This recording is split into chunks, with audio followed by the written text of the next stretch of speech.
Arkadaşlar, yazmış olduğum bir şiiri şarkı haline getirip sizler için söyledim. Umarım beğenirsiniz.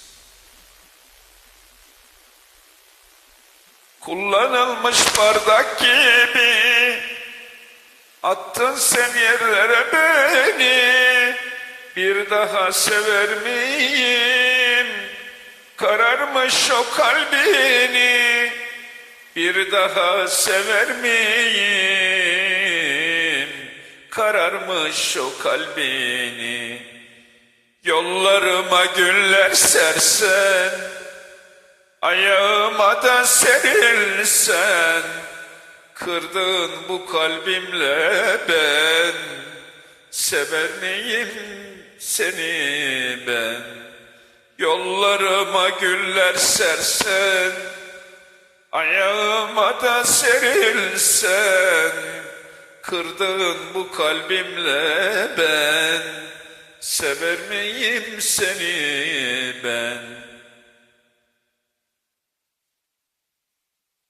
Sen hala hayallerdesin, sevmeyi bilmiyor kalbin.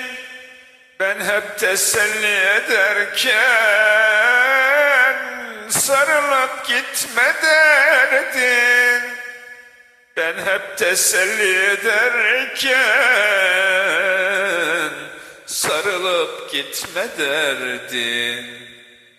Yollarıma güller sersen, ayağıma da serilsen, kırdığın bu kalbimle ben sever miyim seni ben?